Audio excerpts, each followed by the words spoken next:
Hi అండి, అందరికీ నమస్కారం అండి. ఫ్రెండ్స్, మనకి ఇప్పుడిప్పుడే మరొక బ్రేకింగ్ న్యూస్ అప్డేట్ అయితే రావడం జరిగిందండి. అది కూడా ఈవీఎంలో ట్యాంపరింగ్ చేయొచ్చు సీఎం రేవంత్ రెడ్డి అంటూ ఇప్పుడిప్పుడే మనకు ఒక బ్రేకింగ్ న్యూస్ అప్డేట్ అయితే రావడం జరిగిందండి.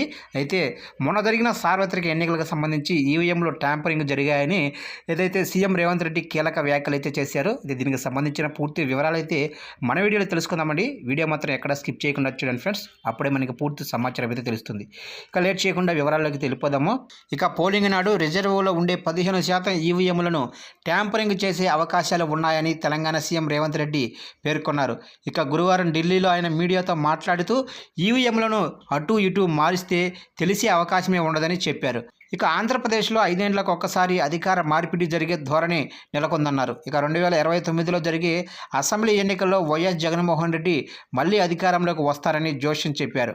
ఇక తెలంగాణలో 10 ఏళ్లకు ఒక్కసారి అధికారం మార్పిడి జరిగే అవకాశం ఉందన్నారు. ఇక 2029 వరకు తెలంగాణలో కాంగ్రెస్ పార్టీ అధికారంలో ఉంటుందన్నారు.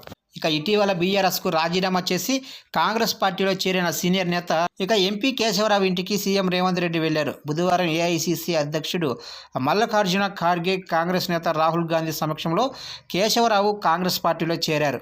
ఇక 2 ఏళ్ల పదవీకాలం ఉండగానే గురువారం తన రాజ్యసభ సభ్యత్వానికి ఆయన రాజీనామా చేశారు. ఇక ఈ నేపథ్యంలో కేశవరావును సీఎం రేవంత్ రెడ్డి మర్యాదపూర్వకంగా కలుసుకోనున్నారు.